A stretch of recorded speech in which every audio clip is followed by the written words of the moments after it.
Instructions for accessing subtitles in a language other than English are included on our board meetings webpage as well as in the description below. Instrucciones para acceder a los subtítulos en un idioma que no sea el inglés se incluyen en nuestra página web de reuniones de la Junta, así como en la descripción a continuación.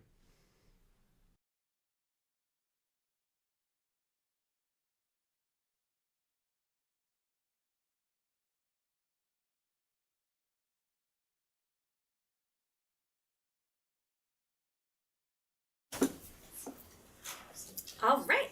Good evening and welcome to the Ross Valley School District Board of Trustees regular meeting. Today is May 6, 2026, and I am calling our meeting to order at 6:01 p.m. We have 3 trustees currently present in person at the Ross Valley School District here in our office is at 100 Shaw Drive in San Anselmo. Myself, Rachel Litwack, Daniel Cassidy, Anna Marsh, and Shelley Hamilton will be here a little bit later. Trustee Chris Lindels-Cobb is not present tonight. We also have some cabinet members present here. We have Superintendent Tyler Graff, we have CBO Chris Carson, we have our Assistant Superintendent Julia Walcott, and we have Director of Student Services Lori O'Connor. Our meeting is being live streamed via YouTube, and the link is on our website and on our agenda. There will be a 60-second delay between the meeting and the YouTube live stream. A recording of the meeting will be made available to the public on our district YouTube website within 72 hours. So with that, I'm going to move us along on our agenda. The next item is procedural items. We have the Pledge of Allegiance. If you would like to join me, please feel free to. I pledge allegiance to the flag of the United States of America and to the republic for which it stands, one nation, under God, indivisible, with liberty and justice for all.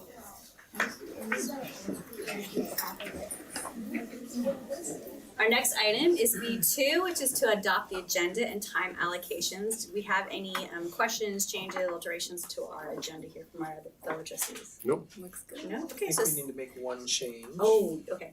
Is Is there a letter on a thing or something, or is that on, that's on minutes? F5 and F6 need to swap spots. I think it's F, maybe it's J. No. Yeah, J5 and 6 need to be J5 and flipped. 6. Okay.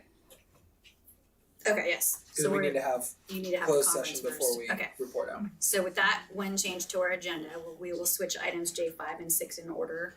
So we will flip flop those two. Okay.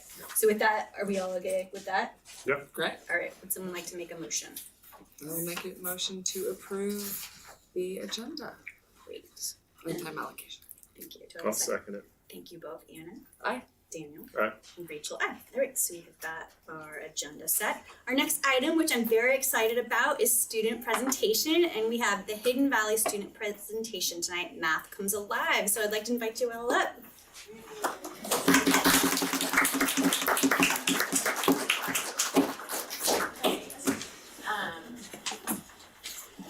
We have a little bit of information prior to our students performing. But first of all, I just want to acknowledge the public servants here today with staff appreciation. With our public servants, including our teachers that are here, our board members and our district office staff, so much of what happens in the day-to-day are navigating difficult situations and problem solving, and all of those types of day-to-day culminating kind of decisions are to make our community stronger and better. And I want to acknowledge everyone here for lifting up the Ross Valley community. So thank you, all of you.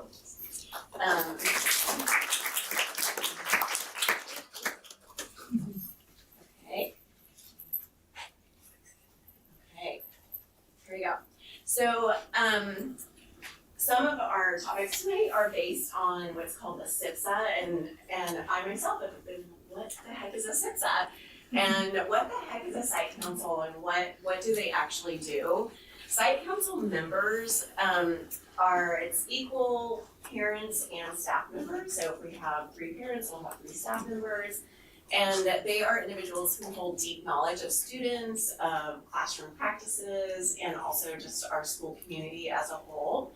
And we review site data, we review test scores and student surveys, and together we ask, where can we improve? Where are some shifts that need to happen? So that's the role of the site council. And the SIPSAP, because educators love to create acronyms, School Plan for Student Achievement, it's a tool that identifies needs for instructional intervention. So it takes those ideas and really highlights what they are. All right.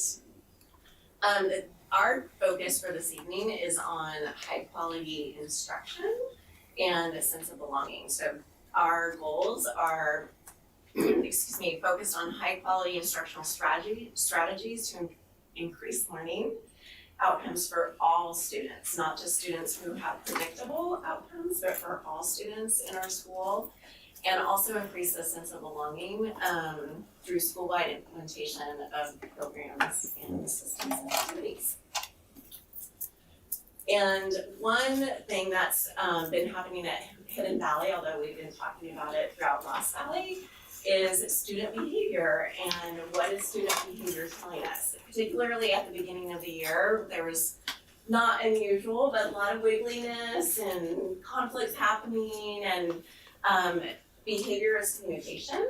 And so we kind of analyzed, what is this behavior telling us? And the students were telling us they need opportunities to move.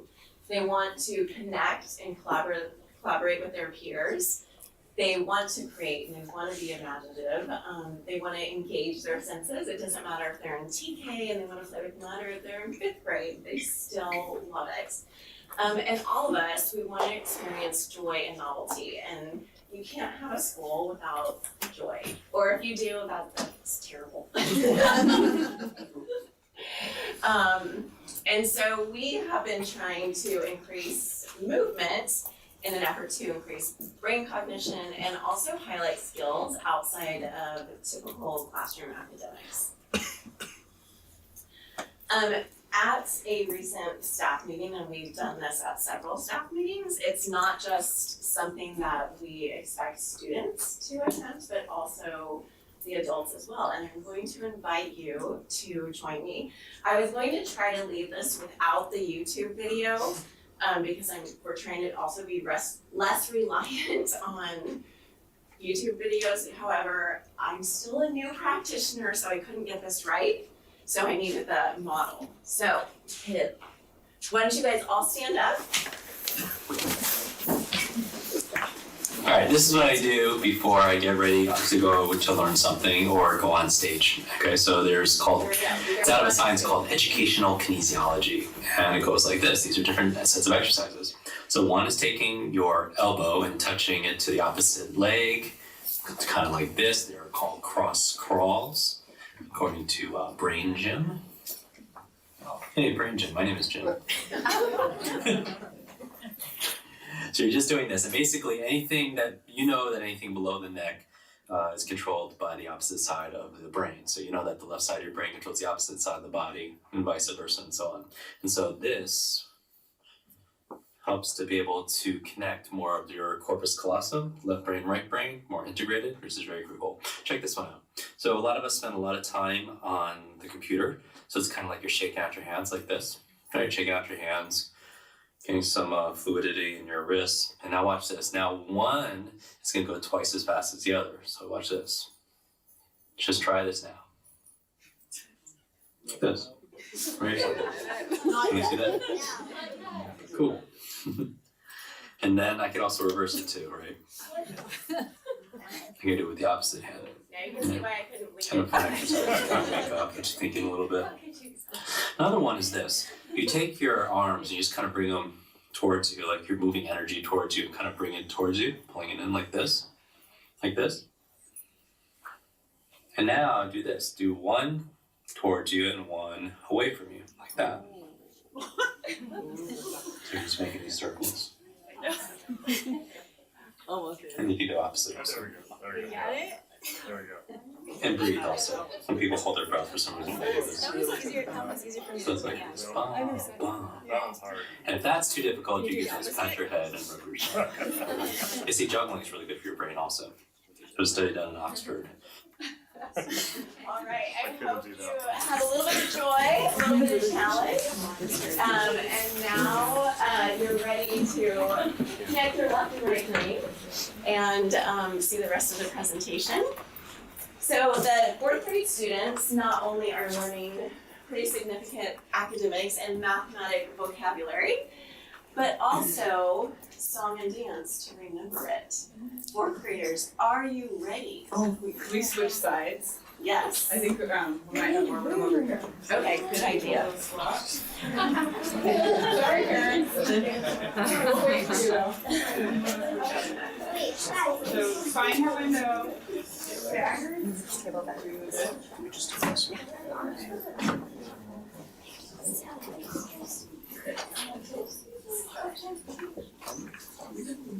You guys all have space? Do you want to? No, you don't. really. So why don't we have Madeline, Elle, Lucia take one step forward, and now you're staggered. Okay. And then Gus and Calvin, you want to come up front so we can see you?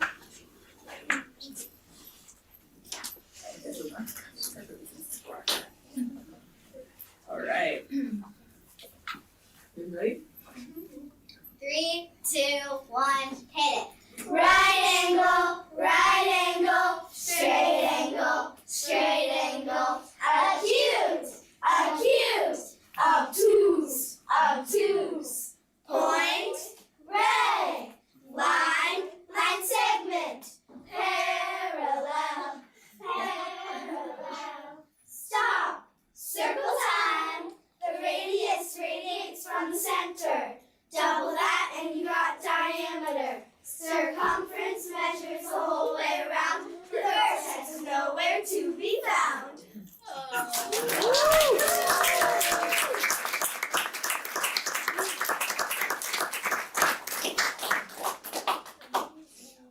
Right. So this is an example of just incorporating body movement with academics to really deepen understanding and have a little fun at the same time. They had heard that board members might be asking them questions, and being the thoughtful learners they are, they thought of questions for you so that they could be really prepared. Made some adjustments. Yeah. So you might be wondering, what do the kids think? And you might want to ask them a question up here or one similar to it. I've got a question for Elle. Do you like hamburgers? No. All right. What do you like about learning this way? It's like a more fun way to learn, and we get to move around and not just sit in our desks. Cool. So have any of you done lessons like this before? Or is this your first time, you think? Go ahead. It is not our first time. We have learned geometry over a number of times and practice it a lot. Do you want to show your name tag and like what that is? I'm Danny, and so we write our names, right? And then we show all the angles on it. This is a reflex angle, and then there's straight angle, line segment, that's diameter, I think, and then there's ray and all of those, and like right angle, straight angle, acute, obtuse, you know. Very cool. Did it take you all a long time to learn the song and the dance? No? It only took us a few days to learn the song. A few days.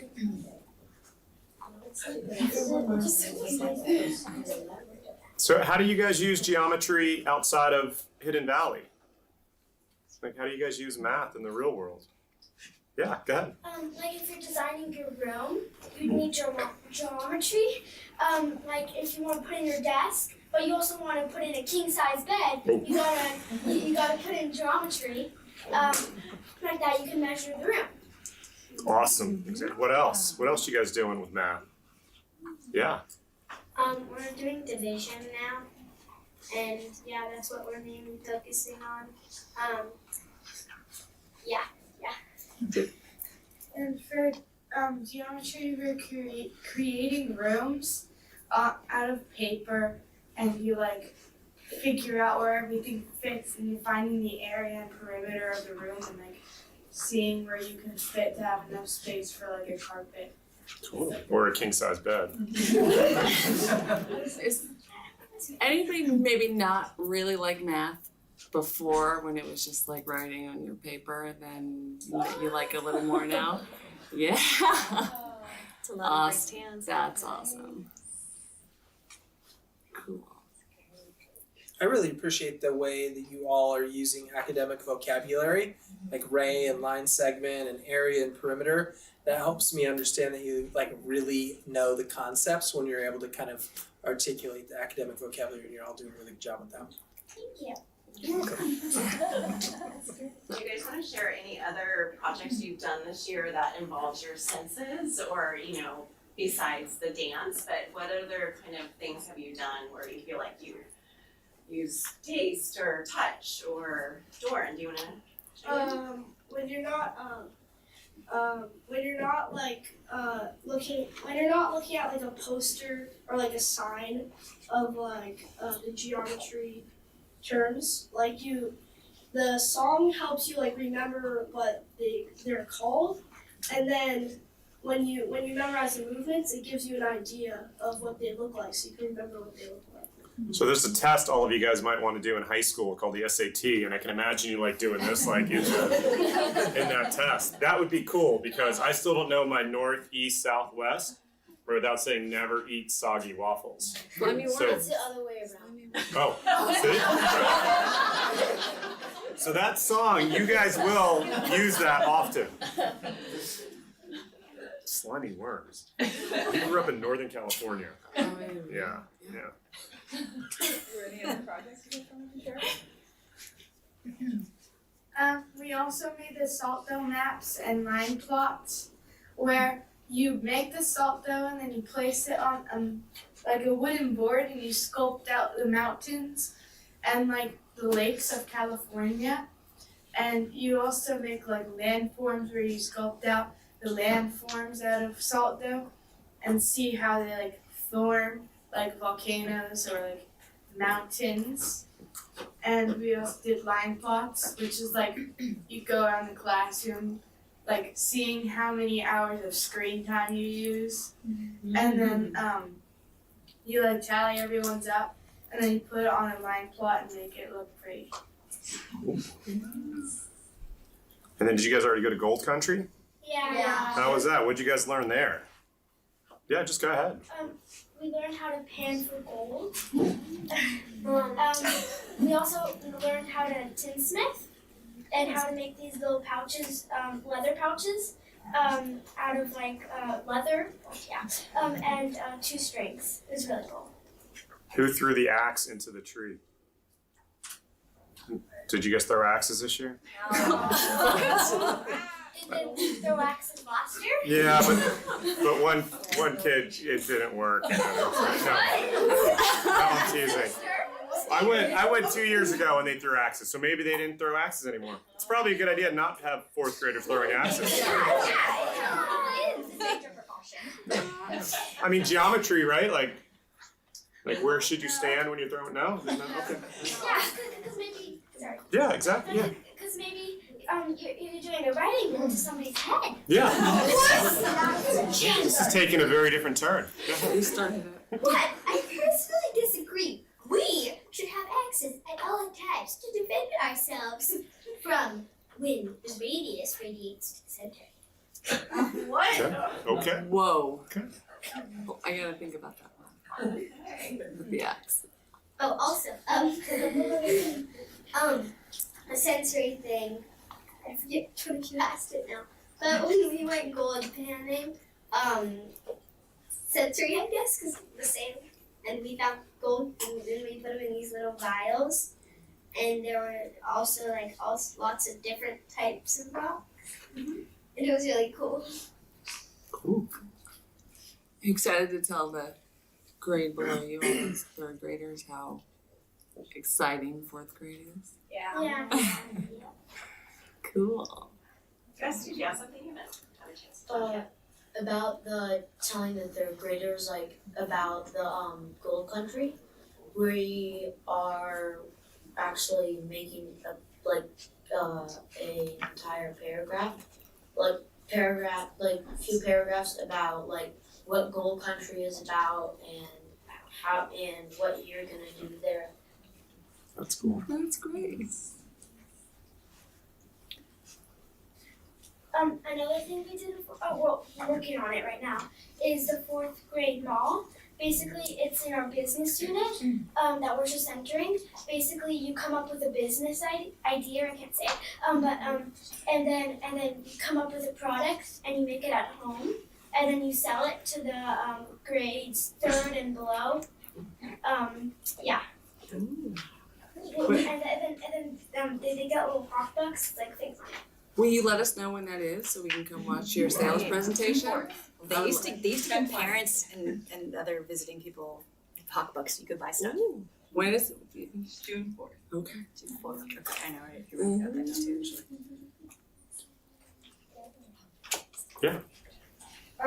For the time, 3rd graders about gold country, a while back we also did we made these things that recommend books, and then you write the summary of books you read, and you draw a picture of it on a flag, and then you hang it up in the room. First step up there. Oh, that's kind of cool. Well, Hawks, I appreciate you coming to share your learning, and it was great to see your dance. I could imagine that whether you're doing the SAT or just taking a quiz in class, that dance is really going to help you memorize, the names and what the actual geometric shape feels like and looks like. So excited for that. One thing we like to do is get a picture of all of you sitting in our places, because we know you're going to be the future leaders of our country, and maybe you'll be up here one day. So let's switch spots, and then when you're done, we're going to take a picture, and I have some Swirl gift cards for you. Oh, yeah.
All right, welcome back. It's always fun to have our students here.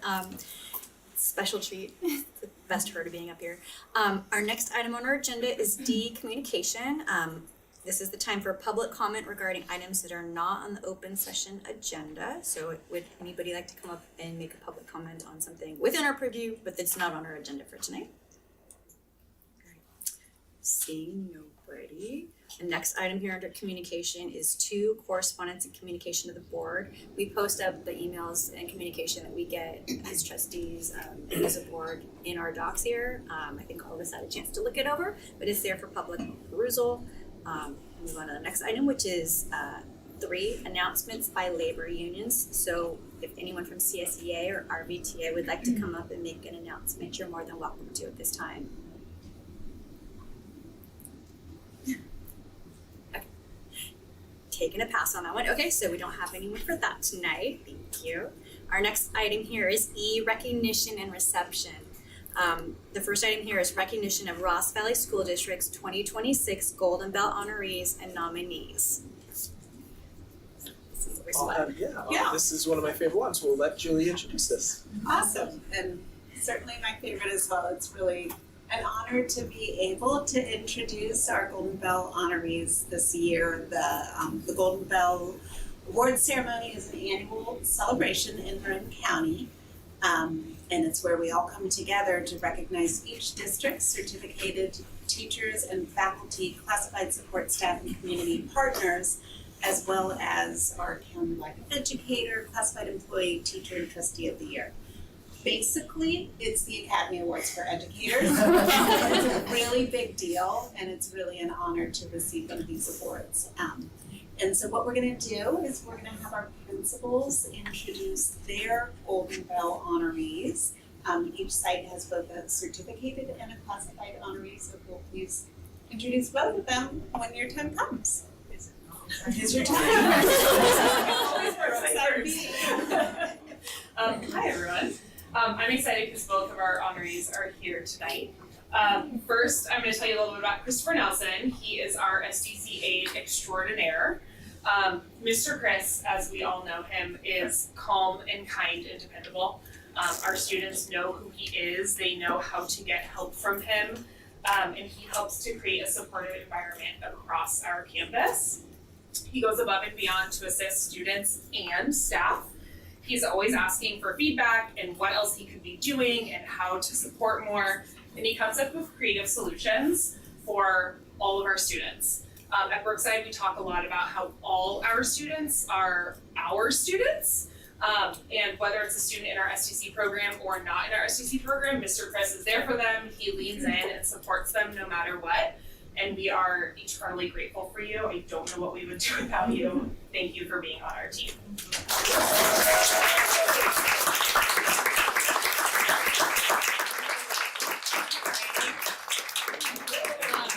Mr. Chris doesn't love attention, so thank you for being here.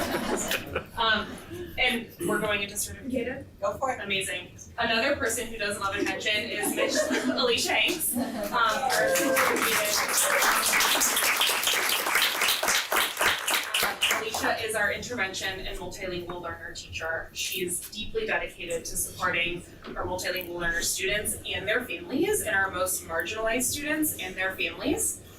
She takes initiatives, she solves problems creatively, and always with students at the center of any problem that she is resolving. She is a thought partner to all of us and an instructional leader, and she consistently goes above and beyond in her role. She will respond to any need that comes up. If there is a surprise, Alicia is there to lend 2 hands, no matter what the situation. And she makes a positive impact on our campus every day in ways that most of us don't ever get to see, or most of you all don't get to see. I think I get to see a lot of it. And her professionalism and tireless effort just make such a positive difference for all of us. So thank you, Alicia. We love you, and thank you for being on our team.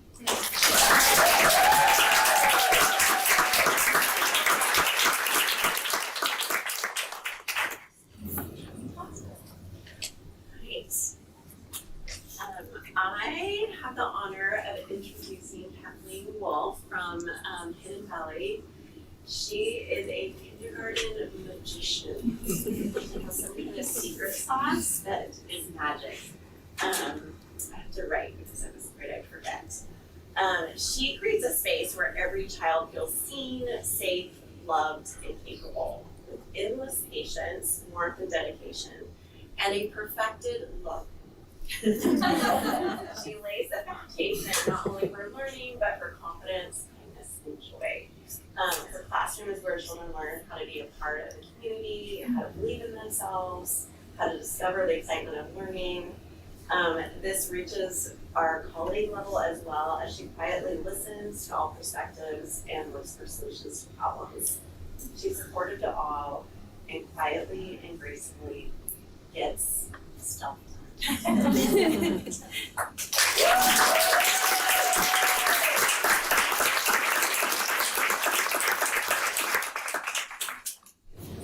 Juan Carlos Sorto is our day custodian, and he is legendary. Although he's not here tonight, you may know of him.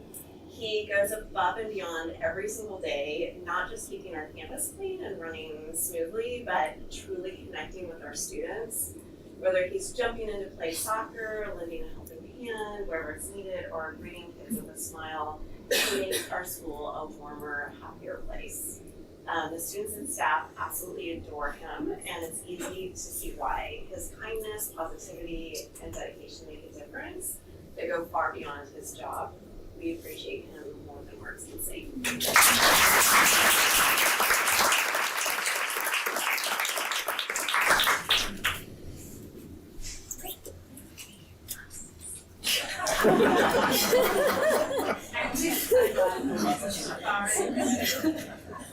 So I am very pleased to talk about a wonderful person, an amazing educator, Amelia Elamari.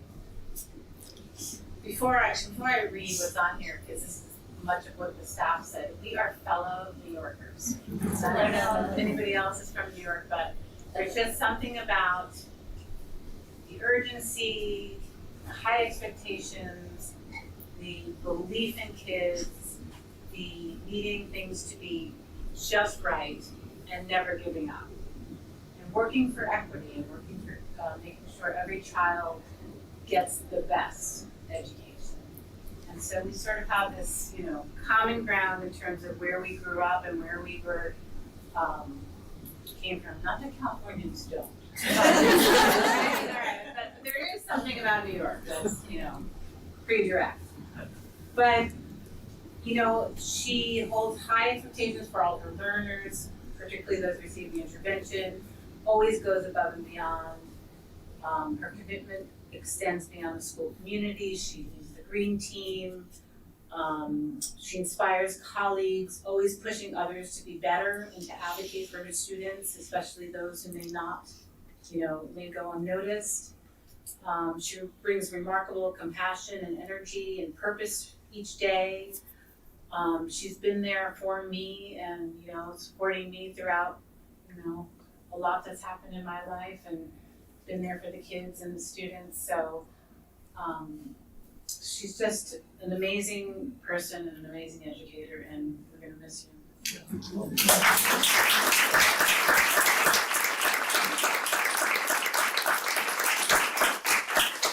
And Cecilia Woods is our nurse, our health assistant.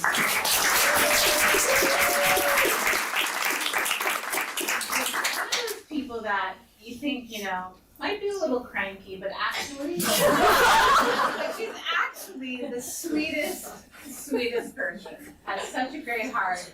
She fools you. You walk around and you're like, no, she's a sweetheart.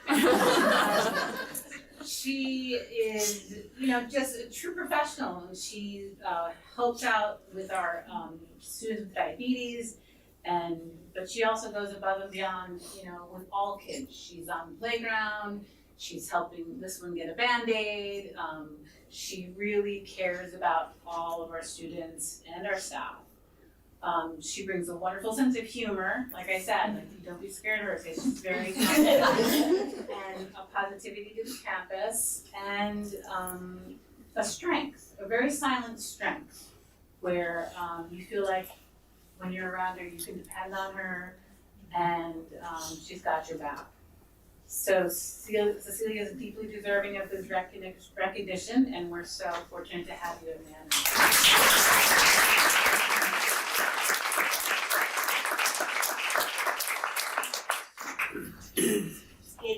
Good evening. It is my pleasure to speak about two incredible people. First, I'm going to talk about Mary Stratton. Mary Stratton is an extraordinary, oh, I'm going to cry if I look at you. Okay. She's an extraordinary teacher. She really is. She begins her lessons in a magical way. She finds a way to connect with something in real life, whether it's a story about her life, a story about the kid's life, something happening in the world, and she brings it in. And all of a sudden, they're hooked. They're in. And the level of rigor and academic excellence is high, and she has incredibly high expectations for each and every one of her students. And that when I think of her, I think of someone who truly, truly connects and builds that relationship so that she can really understand and be there for kids. And she knows stories about kids. She stays connected with them for years. She's an incredible teammate to her partner. They're yin and yang. They work incredibly well together. And she just goes out of her way every single day to be present, to be positive, to be a warm demander, to care for all.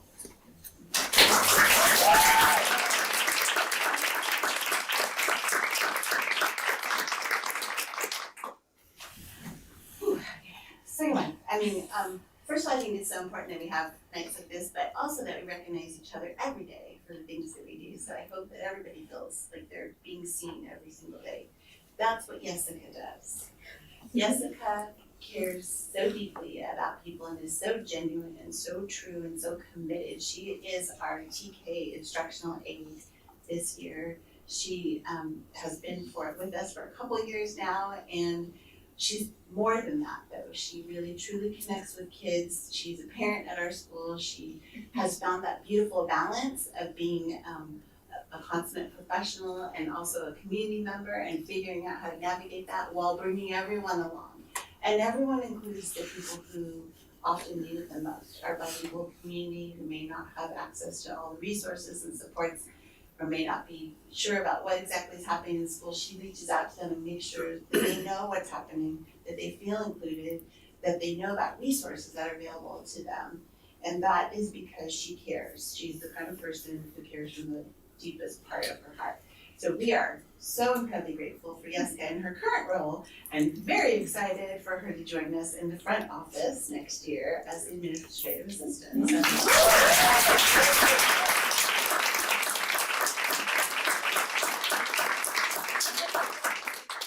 Hi everyone, I'm John Baker over at White Hill. I just want to say, happy Teachers Appreciation Week, and I'm always glad that it happens in May because there's a million days in May, and just the work that you all do is so incredible. Like truly, our democracy depends on the work you're doing every day, and you deserve to be appreciated really every day. I want to recognize Ember Crick, who's not here tonight, but she's our attendance clerk. This is her second year at White Hill. She's one of those people who first time working at a school is at White Hill, and she just belongs in education. She has quickly been a really important part of our community, is rolling out really systems for attendance and our attendance letters, and she has a huge job and she does it with such grace. She also put in word of the day that is included every day in the bulletin, and kids really like that. And she co-leads the Pride Club. And then so give her a hand, Amber.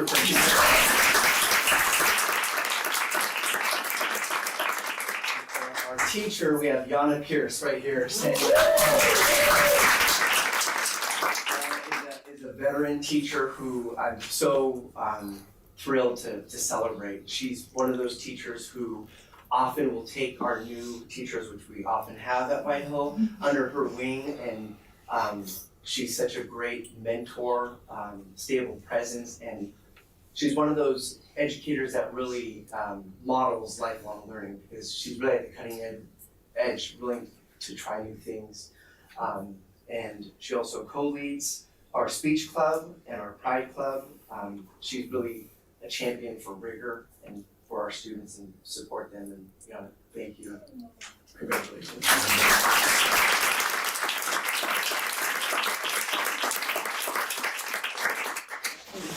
Yeah, if you could do our community partner next. Okay, great, thanks. I have the honor to announce our community partner on behalf of all of RVSD, and that is a poetry organization called Seeds, in that they plant seeds of just gloriousness in all of our students. I'm gonna read a little excerpt, excuse me. The Seeds program leverages the humanizing power of creativity, poetry, and narrative, seamlessly weaving concepts from grade level curriculum into experiences that deepen and elevate the learning process while creating spaces for student voices to shine. It's amazing to see how these poets come into the classroom and elevate everything the kids are doing, especially the students who might not typically shine in an academic setting. They create opportunities for such deep revelation of not only student knowledge, but student empowerment of who they are and how they can affect change in the world. So Elizabeth, thank you on behalf of all of us.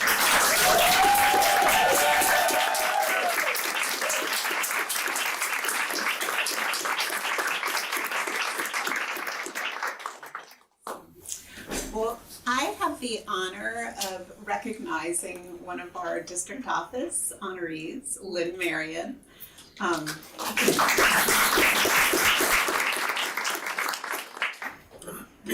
Terry on this one too. I couldn't do my job without Lynn. I just need to say that and to point that out. We started this year having this massive TK furniture order. Like, you can't imagine how this would work. At the same time that we had a new elementary ELA curriculum where every teacher had 127 boxes, and Lynn managed all of that, and then at the same time made sure that, like, on the professional development day there was a beautiful spread of pastries and coffee, and she handles all of this with so much grace. Lynn has been our district office AA for the last 11 years. She represents multiple departments within the district office, and is just someone that you can always count on to smile and support and solve problems and make things happen. And she takes good care of us and takes good care of our teachers and our staff, and makes it so that everyone else can take good care of our kids. And just, Lynn, I'm gonna miss you so much, but I'll be leaving with you, so.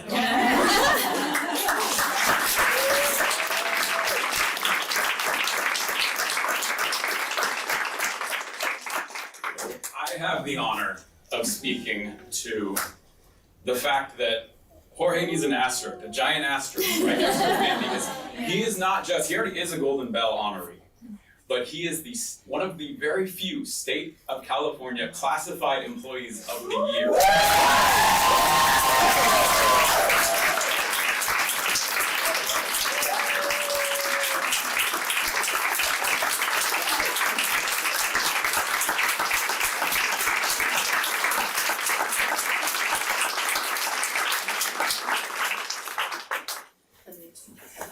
And it's not just because we needed a California Classified Employee of the Year at Ross Valley. It's because for 5 years, Jorge has been our boots on the ground, support in and out of the classroom for every one of our teachers, helping make their lives easier, and doing it all, no matter how severe of an incident it is, with a smile on his face. Yes. In addition to that, he will come back from his outings late, and I will try and push him out the door and get him to fill out the timesheet, and he will respond with, "No, it's okay, like I was catching up with so-and-so, and I spent 30 minutes with him talking." Like, he's out there with his heart on his sleeve, building connection,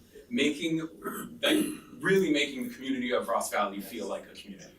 And beyond all of that, the work he does with our multilingual families, the work he's done with Amelia and our DLAC teams, any parent that comes in here and needs support, he goes above and beyond. He knows so much more about enrollment than I ever knew because he wants to make sure that they have all the information they need. And he does it, again, with a smile and with care. And he's like building these relationships with these families that is just truly unique. So much so that when we're like trying to get him to like, basically, we don't want him to, what am I trying to say? When we try and find alternate solutions in those situations where like I might really need his help, like he has a hard time because he's so connected with these families that he wants to be there and he wants to support them through that next IEP meeting, that next stage. So it's truly incredible to see the effect that you've had on this community, and we are eternally grateful for your support, your love, your care, your dedication, and hopefully this is the recognition that you actually deserve. I'm guessing it's not even that, so thank you so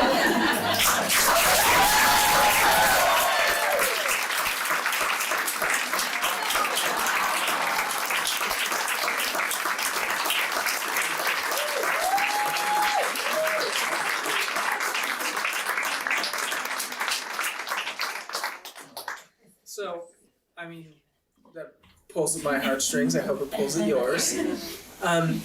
Our schools aren't some of the most high performing in the county by magic. We don't win awards like California Distinguished School or Schools to Watch by accident. It is person by person. It's the people of this district. And I've been here for 2 years, and every day I'm amazed at the quality of our people, whether it's a custodian or M&O team, a teacher, a middle school teacher, a counselor, an AA, someone at the district office, our board members, our administrators, person by person. The folks in this district are exceptional, and that's why we win awards. That's why our kids have high expectations and perform excellent on our state tests and are prepared for high school. I'm so proud to be the superintendent of this school district. And it is all of you, the Golden Bell winners, and all the folks that are here supporting the Golden Bell winners, and everyone that's at home with their kids that was in classrooms and on sites today. I'm super proud of every one of you. Let's give all the Golden Bell winners a huge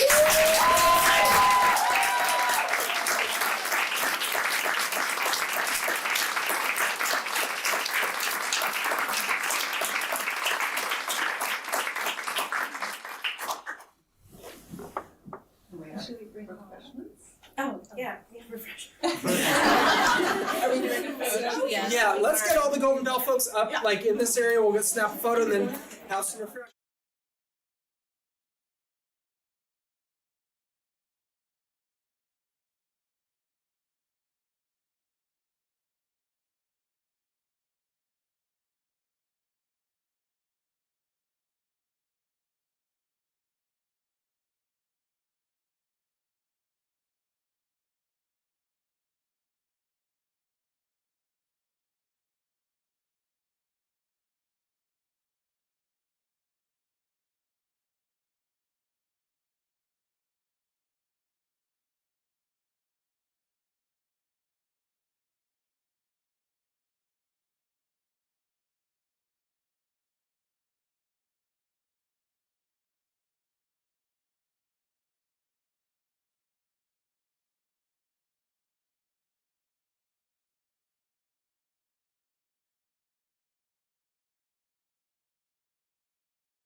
All right, and welcome back. And moving on with our agenda, we have item F, which is presentation and or action items. The first one here is item 1, facility use update. That is Chris Carson. That is going to be me. And this is going to be a fairly quick one. So back last spring, Teresa and I actually met with a number of our facility users and let them know that we were going to be enforcing our board policy related to use of facilities and specifically related to the charging. And so everybody does have the right to use our facilities under the Civic Center Act, and as part of that, they would be paying a fee to the district, which is intended to help offset the cost of the upkeep of those facilities in essence. And so in the current year, we've received to date, as of today, $47,059, and we do expect to receive another $4,500 has been invoiced, and we still haven't invoiced for June. So we'll likely have substantially more than that even. And so the different types of things that we've been using it for, this was a field restoration project that we did with the school community, and we had a number of people help us, but we put all of the effort into to this as well as the materials. So we're buying materials for it, and this is Manor Field. And then you see it on the left starting to take hold, and then on the right you see it really starting to look a lot better. You also see different fields. Actually, these are both Manor as well. But one of the things that we're doing is we are aerating, and that particular aerator we work with the town of San Anselmo for, and that aerator is coming to the end of life, and we're looking at buying a new one and also sharing it with them. We're also looking at that particular tractor is old, and we are in need of an additional smaller tractor, which would allow us to be able to get on the fields when it's wet. And this is some photos that show what Hidden Valley looks like. This happens to also show where the PG&E drove over the field and damaged, but really what I'm trying to show is the condition of the field improving as a whole. And so we're really proud. It isn't just Manor and Hidden Valley that we've really put a lot of effort into and a lot of money. We've been putting the effort into White Hill, to Brookside even with Brookside, they don't have water during the summer. Their well goes dry, but also Wade Thomas. And so that's kind of the areas that we're focusing on first with these dollars that we're getting.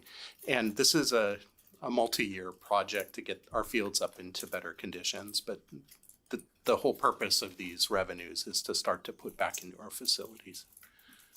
And so really it's just to let the governing board and the public know that we've received the $47,000 to date, and that we continue to get more. So, and I don't know if there's any questions related to that. Yeah. One other thing is the trade with San Anselmo. Yes. Yeah, that's a good point. We've been working with the town of San Anselmo because we do things like advertise over the Sir Francis Drake, the banner in San Anselmo as well as in Fairfax, and we would pay for those. And they would also be charging us for advertising within their flyer that goes out when they put out the recreation department flyer. And they also utilize our facilities, and so there's been some working with them on that as well. And so they've been a really good community partner to work with, and they should be commended as well for that because they've really helped us. And likewise, we've helped them by providing facilities. So. And this is when we talk about government efficiency, kind of trading services and having collaborative conversations around, them saving on their budget by using some of our facilities and us saving on our budget by getting some advertisement and some equipment for free. And it's been a really nice working relationship. The folks at the rec department have been wonderful to work with, and we've had conversations almost all year to get to where we got a couple months ago. So just want to shout out the town for that collaboration. Sentence, Alma. Yes. How are the Gophers? The Gophers are getting better. Weird though. Yeah. Yeah. So it is difficult. We share the land with them, so they will come back. It's just a matter of time. But we do have owl in one box. Really? I believe I had heard. Which one? Hidden Valley? It's the one behind the opposite Hidden Valley.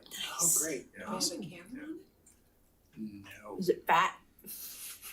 It's an owl. Eating gophers? So, I mean, hopefully we get more, and all it does is go to help with that problem.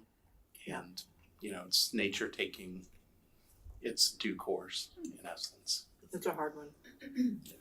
Has there been collaboration with the town of Fairfax? The town of Fairfax doesn't really have a recreation department. They work with the town of San Anselmo. They kind of have a mutual agreement as well.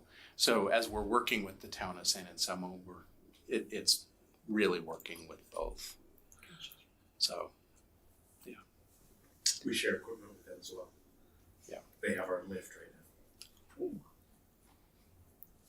Any more questions?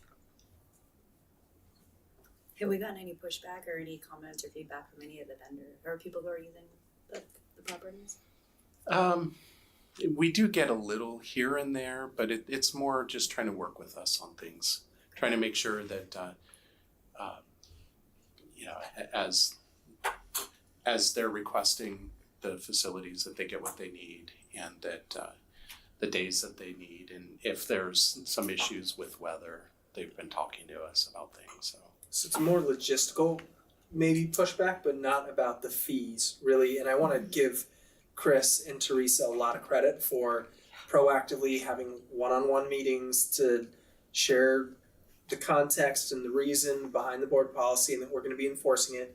And I think that helped with implementation. And you can see an additional $40,000 to $50,000 to put back into our fields or maintenance on in our gyms is going to make a difference, because we do not have much routine restricted maintenance money, and every little bit we get will help with facilities quite a bit. So thanks to Teresa and Chris. Yeah, this is just a no-brainer.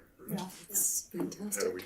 Do we have capacity to have more community use and partners, or both? Whatever that means. They're not I don't used know. completely, so there could be some additional, but you're starting to get to capacity. And it's a lot of work for Teresa as well. Mm-hmm. So she's dealing with the logistics and trying to make sure that everybody gets what they need, and that our community partners get what they need as well. Mm-hmm. Thank you. Any more questions? Go out to public comment. Do we have any public comment on this item? No? Okay. Seeing none, I'll bring it back up here for discussion. Just a huge thank you. Yes. I mean, Oh my it's gosh. been, you know, the conversations we've been having have, you know, I don't know how many years back it's gone, but I just echo what you say in terms of the way that it's been rolled out. I appreciate the thoughtfulness and the one-on-one conversations, and because I know at some points in time over the history of the district there have been some various tensions with various users and things like that. So really appreciate your approach, and having good community relations is awesome. Thank you. And I think this is just an example of where we're trying to reduce costs when we can and try to increase revenues in any way we can. Even if it's just $45,000, it makes a difference, and we're going to continue to operate that way where we can shave and trim, you know, where it makes sense, and where we can increase revenues, we're going to continue to do that. A lot of positivity from the community too. I've heard a lot less complaints about the state of our fields, which is wonderful. People they're feeling it in a way of not complaining, you know. And they will get which better. is great. They will get better with time. We're committed to that. Great. Thank you for we know our kids are thankful too. Anything else up here on this one? No? Okay, well, thank you, Chris. Thank you, Teresa. Thank you. Thank you. All right, I'll move on to item 2, which is the recommended approval of the tobacco use prevention education MOU. Yes, so this is 2K or 2B. Oh no. So this grant has been around for a really long time, and we've been tapping into this. Marin County Office of Education does the grant writing for us, and so which is fantastic because there's 7 different school districts involved, and we're one of them. If we all did our own, it would take a long time, but Marin County Office can clump us all together, and so we did receive another 3-year grant for this purpose. They've actually changed the name to Tobacco Use Prevention and Youth Engagement, TPYE. So here we can learn a new acronym. I had to learn the new acronym. Our district's receiving $7,100 over the 3 years, and Michelle Pelton, our school counselor at White Hill, and Autumn Arbery, our social worker at White Hill, and we're going to be putting a 3-year plan together to really maximize those funds. And they've already done a really good job at White Hill with the kids, and they took a group to MCOE, their current club that they have, and they learned a lot about resources and things like that to teach other kids about not using tobacco. And so it's really the whole idea is to allow kids to learn about this. They get the word out to their peers. And then the goal is to create the next generation of smoke-free individuals. So, yeah, good stuff. Do you have any questions up here? What is the typical tobacco utilization, either in Marin County or the country? Like, what is the trend with kind of vaping, and where is that increasing, decreasing, just, nationally or locally? Yeah, I know tobacco use is down and it's about vaping mostly. And so I think that's probably why they changed that a little bit, because it's less about the tobacco these days, cigarettes and that kind of thing. However, the vaping is the gateway to cigarettes and other things. So we want to, mitigate that. I don't have statistics on it, but having been a high school principal when vaping started, that was my biggest battle every day, all day. And so I think as far as White Hill goes and what we do locally, I think it's a really good culture and climate where kids aren't doing that at school and they know not to do that, because I know Mary Claire and John, are great about making that clear to the kids. And then we have this group too, who's also working that angle too with the other students, so. My conversation with John and Mary Claire, they would say that it's gone down since they've been there, and they've been there, I think this is their 4th year there. So they've seen it kind of taper off. Part of it is that we have a vape, we've used some of these funds to have a vape sensor in one of the bathrooms, two of the bathrooms, and then we also have a camera. We actually kind of didn't allow our cameras to work for a while. We weren't putting money into keeping them up, and now we have a camera that's outside of the restroom, so the vape sensor goes off and a kid walks out, we can see who's walking out, so that accountability has helped with it. And John and Mary Claire have been really clear about the consequences, and so it definitely starts in middle school, and sometimes it starts in elementary school. So if there's a parent listening in, have these conversations with your kids, check their backpacks from time to time, because it starts surprisingly early, but I do think from what I've heard, it's on the decline at White Hill for sure. There's also a lot of, Marin County Office of Education also does a lot of parent education in this area, and so I know that all of our principals are putting those webinars and different virtual meetings in their newsletters, and so families can definitely take a look at that and join in on one of those to be more knowledgeable about those things. Any more questions up here? Do we have any public comment on this item? Just because it wasn't mentioned, I know that one of the things that's changed is Zins, the little tobacco pouches that go up under the lip, and I do see them occasionally in the little nooks and crannies on our facilities, and they are not detectable by our vape sensors. And I also don't have any statistics as to how they're being used, but I do find the tins and the used pouches. So there's some trend in that direction. Any other public comment? Alright. Now bring it back up for discussion. No, I mean, we've been doing this for years, and it seems to be a good partnership, so. Yeah. It's always nice when MCOE will like go ahead and put out a grant for our benefit. It's nice to see like the County Office of Education doing that. This is something we do need to vote on. Would somebody like to make a motion? Oh, yeah, I recommend that we approve the TUPE MOU with Marin County Office of Education. Second. Thank you, Daniel. Aye. And Aye. Shelley. Aye. And Rachel. Aye. All right. Thank you. Thanks. Our next item is F3, receive for second reading board policy in series 0000, philosophy, goals, objectives, and comprehensive plans, governance, and policies.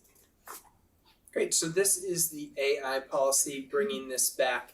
And part of the discussion at the last board meeting, we brought an AI policy along with a kind of a longer guidance policy. And I think there was some good conversation around AI use and the difference between students using it and staff using it. And I think at the moment we were kind of, okay, let's move away from any conversation around student use for now.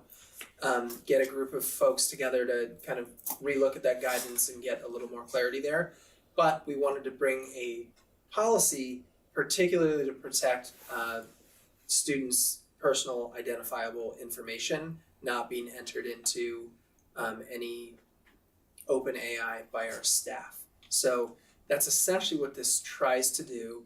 It still has the kind of the principles that we would lead or make decisions around, but then we've added the personal identifiable information restriction, and then I also added some next steps about going back to the table around AI guidance. So this is something that we will probably likely bring back again when we bring the guidance, because this may shift and change.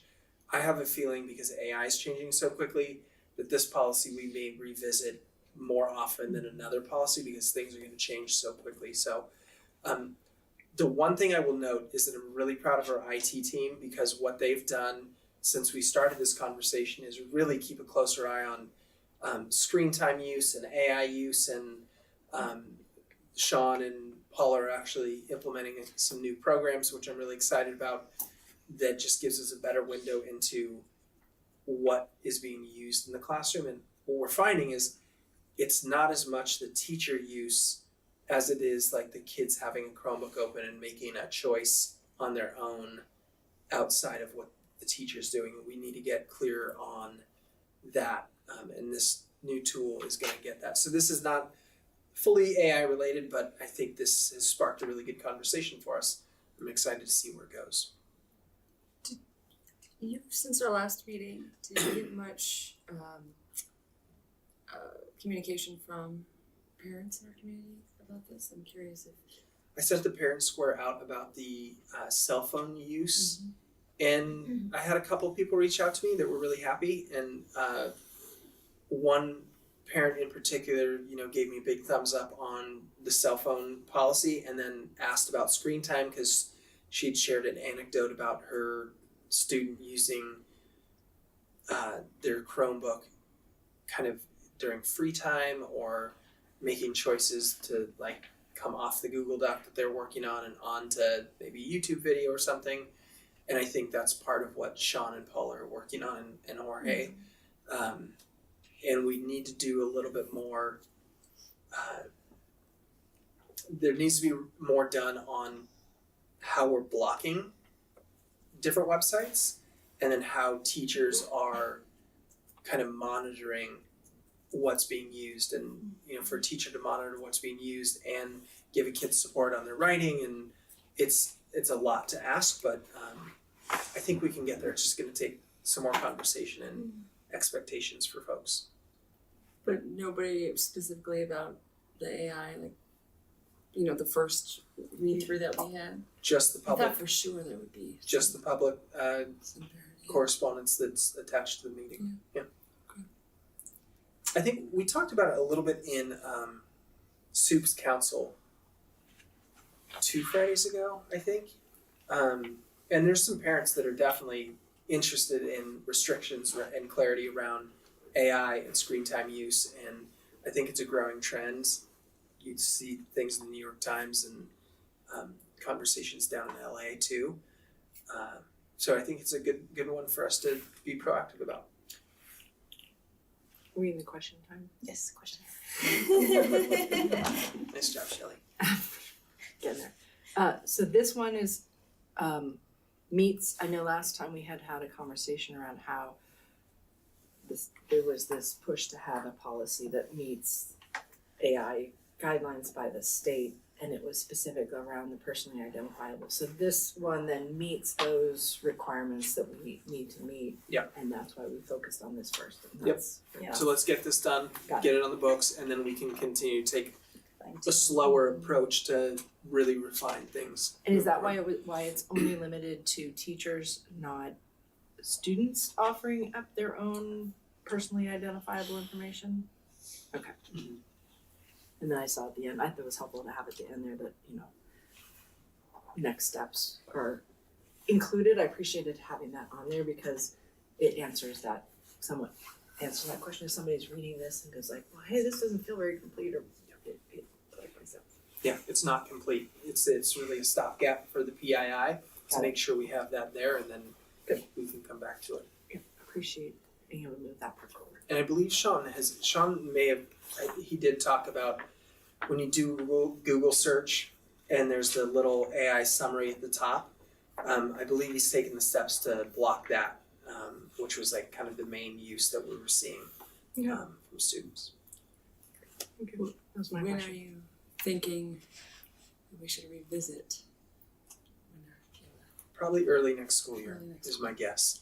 Yes. Sean and I need to get a tech committee, steering committee together, and that group will take some time to kind of wrestle with whether we want any use of AI, and if so, is it just 7th and 8th grade, and if it's that, like how much, and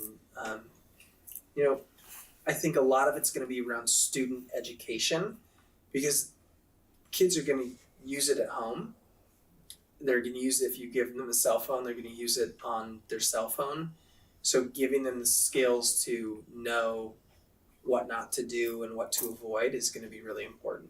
Mm-hmm. So even if that's the minimum that we do is student education on literacy around AI, that would be an important next step.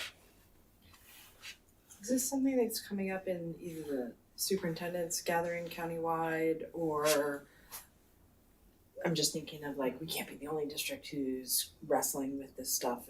Are there more countywide conversations or workshops or other things like that that are happening as we try to get more informed about this? Yeah, and the big conversation so far at the superintendent level really has been around the PII, which this kind of takes care of. There's some interesting conversation around at the high school level. I think I mentioned last time, student use of AI photo or image generation that's pretty problematic. Which has really been at the high school level at this point. And then some conversation around, some elementary kids across the county are using it, not necessarily to like do homework or do their writing, but to like play around. And I think there's some really dangerous slippery slopes with allowing a 5th or 6th grader to just kind of have carte blanche on ChatGPT or Claude or any other one of these options. Any more questions? One more question. Will there be staff training? Will it be Yeah. That'll be in the fall? One of the things that we're planning to do next year is actually, we spent a lot of our PD time this year focused on our new literacy adoption, which was the right move, but that's kind of all we did. Next year, we're planning to do kind of one of our PD days to have kind of like a conference where teachers can select from a number of different things, where they can go talk about AI or inclusive education as it relates to special education, or maybe dive deeper into the EL literacy adoption or some math skills. So it's kind of, you'll be able to pick from a series of different things. You'll probably be able to pick 3 or 4 things over the course of the day in terms of the sessions, and AI use will likely be one of those trainings.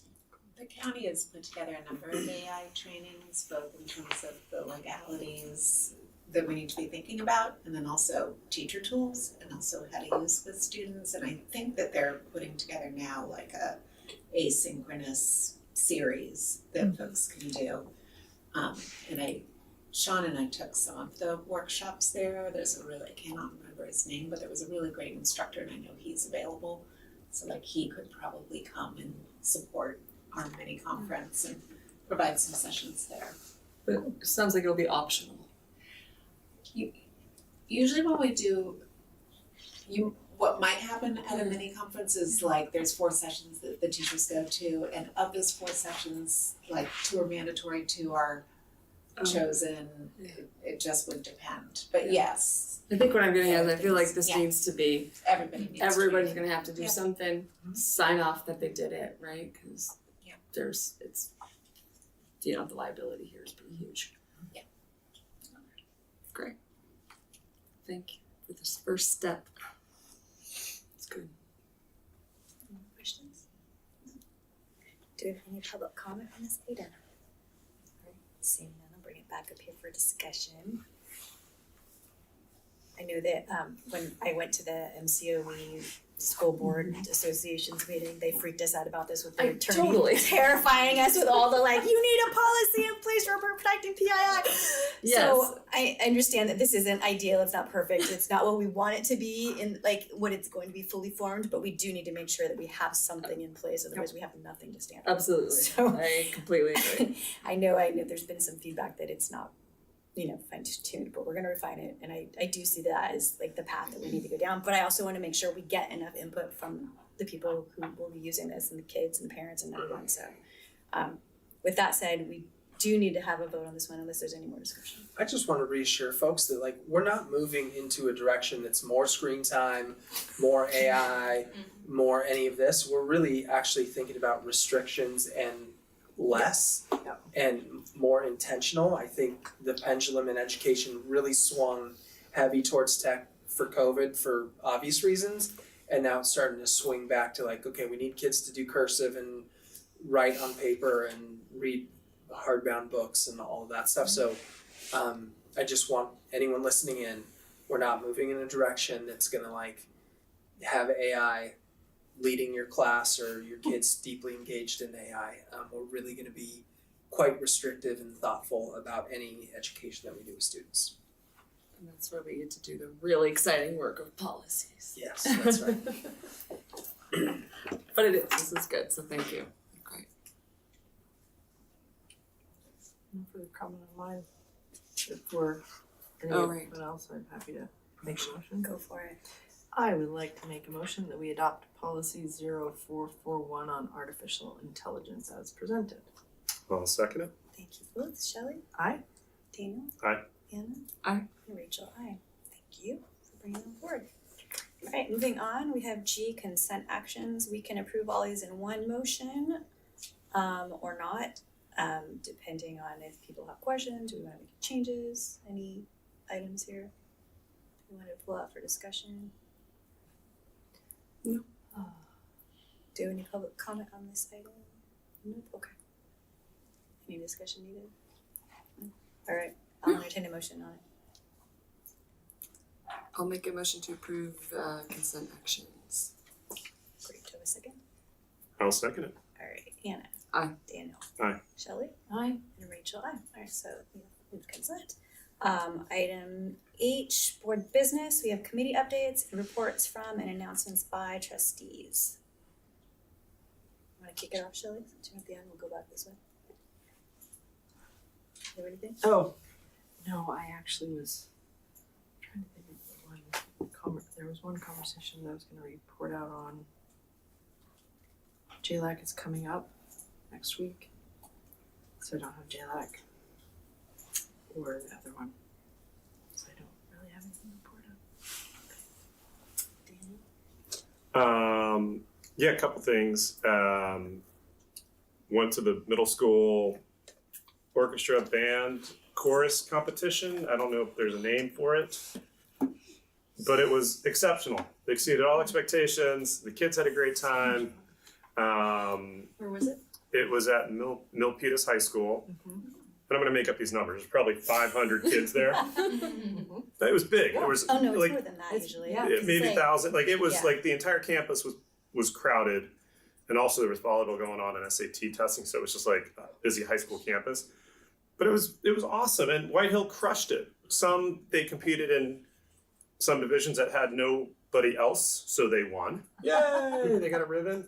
But others they got like excellent. I don't know anything about music, but like excellent or great or superior. That's the best one. And then the awards ceremony at Great America was fantastic. I sent some videos. The teachers did an amazing job. They were incredibly well received. It was a really cool, exhausting, a lot of emotions at the end of the day. I think we told parents they said, hey, give your kids $40 to $60. And some of those kids just spent that in the candy store. So we'll learn a little bit about budgeting and, so a lot of emotions, but it was exceptional. It was a really cool event, and White Hill did an amazing job. So kudos to the program, kudos to Yes, kudos to the teachers and the students. How many different kind of groups? We had a jazz band that took home I think maybe one of the major awards. And in the jazz band, the drummer was called out as the best individual performer out of everybody. The millions of students that participated. They had numbers are getting bigger. They're bigger. They had like a 6th grade level, and then they had 7th and 8th grade levels in both orchestra and band. And then chorus as well. And I don't know if the chorus was broken out into 6th grade and 7th and 8th grade, but it was awesome. They took 2 chartered buses from White Hill. They left around 6 or 7 a.m. depending on when they performed. And we probably had, 20 parent volunteers as well there. So it's a big ask for the parents as well. So it was really cool. That's great. Talking about the fields earlier, White Hill girls flag football team is yet to win a game, but flag football is the fastest growing sport. Women's flag football is the fastest growing sport in America. We have not been able to play at White Hill, so we've chosen to play elsewhere. And so maybe there's something as the fields improve in the spring.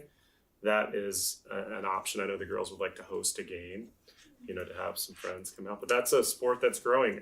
I don't know. So Davidson had over 70 girls try out for their team. 70. Wow. So they kept 2 teams, one of 20 and the second team of 20. So I could see this going into maybe a 6th grade division, just like in girls basketball, and 7th grade division, maybe in an 8th grade division. So flag football, it was fun. It's been fun. The girls are loving it. Volunteer coaches from Archie are helping out on the boys football team are helping, and they're in it. So that's been cool. What else? Went to the Bay Model Museum in Sausalito with the 3rd grade class from Brookside. It hasn't changed since 1958. So if anybody is listening that went in the 60s or 70s, it is the exact same. I'll leave it at that. Kids had a great time running around in a 3-acre facility where they could just run around and play tag. It hasn't been operational since 2000. So it's just more of just a little bit of a museum. Giant diorama. I can't imagine it staying open forever. Literally, it has, since it stopped being a working scientific venue in 2000. You're not doing the tides and the water? No, the pumps are broke. It's just, who knows? But it's a cool thing. The kids had a great time. It's a great trip to Sausalito. They had lunch on the water. The 3rd graders loved it. Cool. Did we talk about the BIPOC family event yet? Was that past couple weeks? So had the BIPOC event a couple weeks ago at White Hill, which was we ran out of food within 45 minutes, an hour. So great turnout, great energy. Thank you. A lot of work from Whitehill and all the parent volunteers, part of the committee. Students had a great time. It was a really cool event. Many of us were out there, which was nice. That was a really, there's a need for that, and that hopefully is one of many that we'll do in the future. Great. That's it. Great. Okay, let's see what's going on. First thing that comes to mind, thinking back to the SPED presentation you gave last meeting. So I went to the National OT conference, and there was so much cool stuff. Of course, it all costs money, but I haven't sent you some of these. A lot of small businesses making a lot of equipment for classrooms and trying to make it more affordable. Like looking for investors. There's a lot of that happening, but every OT and educator there. It was just, I haven't been to a national conference in 10 years, and that was not there 10 years ago. Like the number of vendors with equipment for classrooms, specifically for like inclusive practices, which is very cool to see. That's just like in a huge expo room, that so much of it was that type of, those type of products.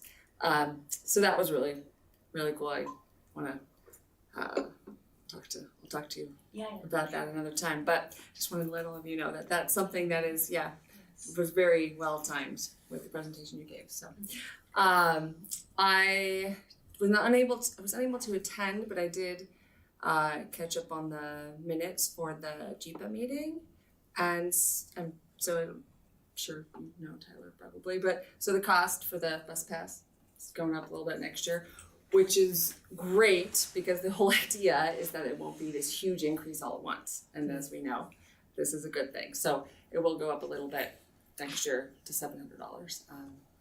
But again, I think that's positive. So it won't be, and there's the reduced price as well, still. I think, the reduced price is the $85. And besides that, I think, it's been 2 weeks. It's been a lot, that's kind of my main stuff going on that you all might be interested in.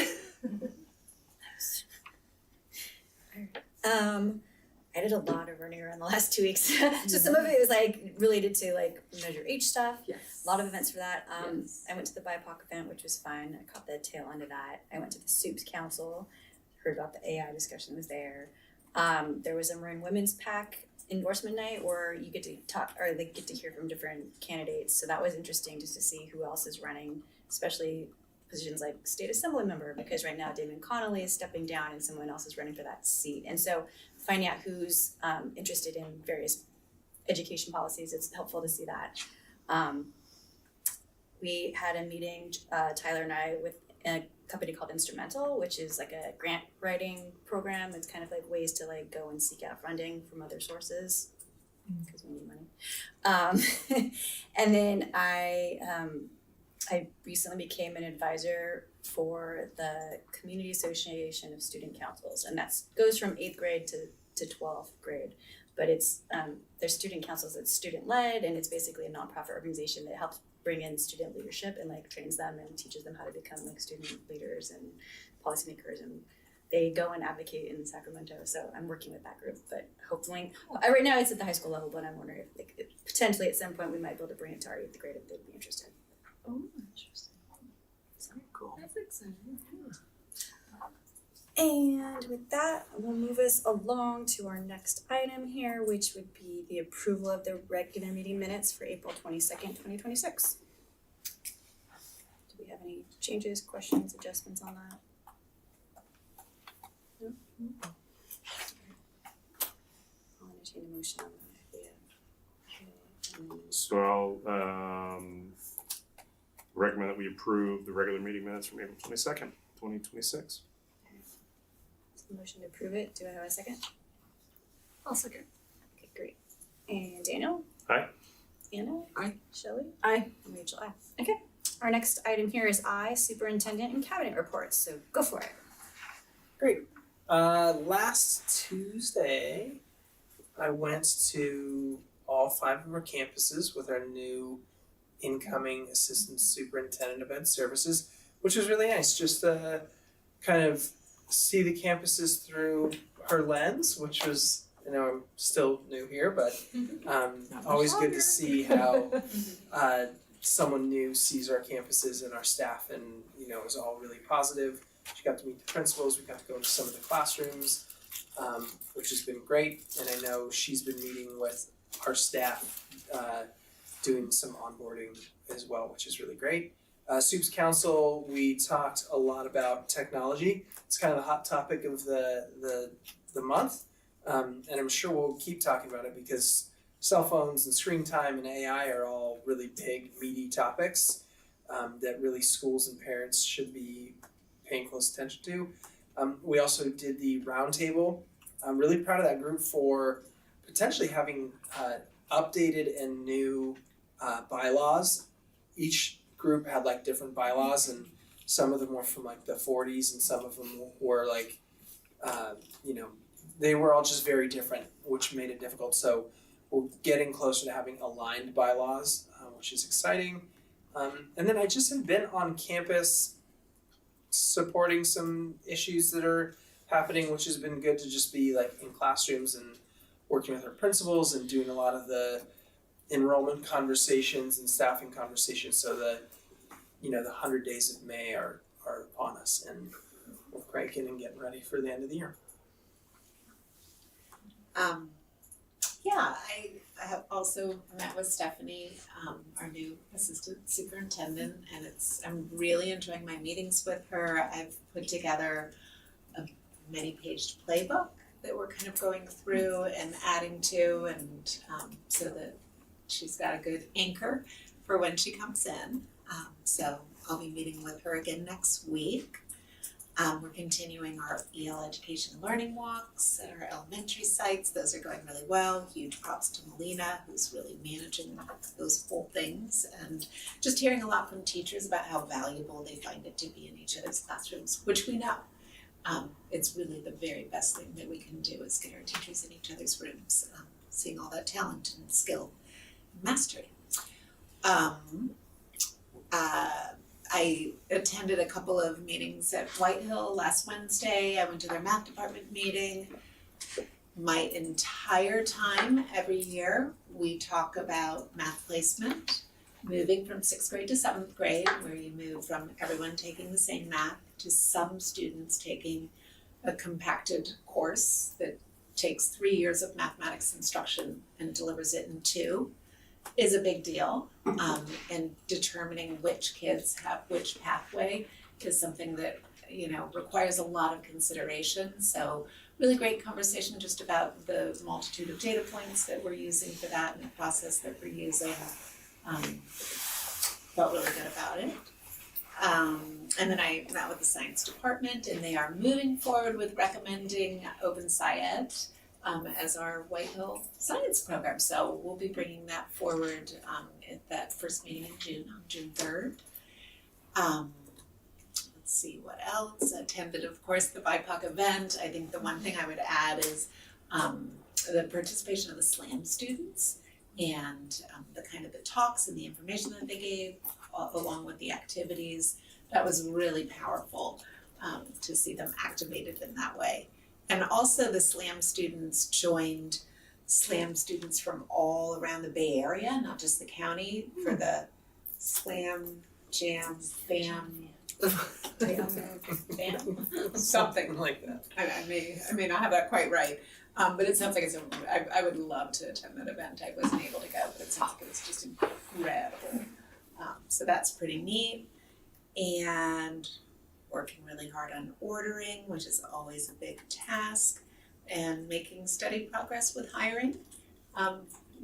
We've got applicants, and some of them are ones that we're really interested in, and just getting those interviews set up and moving forward. Yeah, good stuff. And to along the theme of Stephanie Clues coming in, or Close, right? Close coming in. I'm meeting with her on May 20th, so I actually have a whole list of things I want to talk to her about. She's been adding to it, so we've already started collaborating on a lot of things, which is great. It's Staff Appreciation Week, and I know that Tyler and Julia went out and did the sites, and they both baked cookies that were so delicious. I had some. And then we also wrote some cards for our staff to put in the staff lounges. And then what was so exciting, Meredith Woodward, our student services support person, and I went out and we delivered 55 cards and chocolate bars to all of our SPED staff, classified and certificated. And it was beautiful. I think it uplifted me more than everybody else, but no, I'm getting some really nice feedback. But it was really nice, and it was nice for Meredith to get out too, because she usually just knows people through email, and so everyone was like, "Oh, Meredith, that's so nice to meet you." And so, anyway, it was really fun to get out to the sites. It was really lovely, and our people need to be celebrated because they're amazing. They do such great work, and I think along those lines too, I have to say that we, every year, the California Department of Education randomly picks 20 IEPs and does a compliance check. And we came back, the results were no non-compliance on any of those IEPs. They pick 20 across the state or 20 just for us? Just for us, random, and usually, inevitably, they're some of our most challenging cases. They always pick those really tough ones, but they came back as no non-compliance. There's about 218 ways you can mess up an IEP, all of the compliance issues, and I'm just so proud of our team for being so good about all that. And then not only are they good building relationships with families and students, but they're doing the compliance work too, which is huge. So bravo to them. We also have, we're formalizing a mental health team in the district. We have our social workers, school psychologists, and counselors have sort of been meeting, here and there, but we've solidified that, and we're gonna formalize that team, and we'll be meeting regularly starting next school year. We had a nice lunch meeting the other day to kick it off, but we're going to be looking at policy and how we kids qualify for different services, the continuum of services, in order to maximize our resources too. So that will be good. And then we're doing a lot, like Julia, a lot of transitions, like with the math transitions, from 6th to 7th, a lot of transitions of kiddos coming into the district, so we've identified a lot of kiddos that might need a little extra support on that first day of TK, which is great. We'll be ready. And then I've also had really good conversations with the TAM district, Carolyn Boyce there, who we're transitioning our 8th grade kiddos to her, and so making sure that they have the right program that they need in special education. So, yeah. For me, in terms of the Brookside Bridge, we did get some good news last week, and we have had to order the bridge directly ourselves as part of the project, and we were worried that it was going to be delayed coming in, and we got word that we should have it on site in the middle of July, so that's good news. Also, we've had tons of questions related to the bid. It was scheduled to be bid opening tomorrow, but because of all the continued questions, we've pushed it 1 week. We still anticipate bringing it to the next governing board though for approval at this time. So that would still be in May. That still gives us time for that. Yesterday was the end of our field work for the fiscal audit for the spring. And so my staff, we have one here who was working hard on that the last couple of days. And also next week we have our field work with the CDE CNS audit, our Child Nutritional Services audit. So that audit, we haven't undergone that audit for 5 years. And so it's a lot of work, and they'll be here on site all next week. So that'll impact. It's fun to do a nutrition audit when you're implementing a brand new food service program. It's like a perfect year for that. Exactly. And also this 2 weeks ago, we were able to train all of the site staff on the new financial system related to ordering. So we have all the accounts payable stuff so that they can get in all of their vendor orders and go through that whole process. And so we're excited to get into the new system, and it's coming on faster than we can keep up with at this particular point. So, and with that, I am done. Awesome. Thank you. All right, so with that, it looks like we have closed session as our next item here, Jay. I'm going to identify our closed session topics. We have, let's see, conference with legal counsel, anticipated litigation, significant exposure to litigation pursuant to Government Code 54956.9, subdivision D2 or 3, special education program dispute, one case, student SSID 461-654-1630. Do we have any public comment regarding the item on closed session here? No? Okay. So with that, we need to recess to closed session at 8:08. So I will thank our public for attending this evening. You're welcome to wait outside and come back in after if you want to comment on our meeting through there. Thanks, Jenny.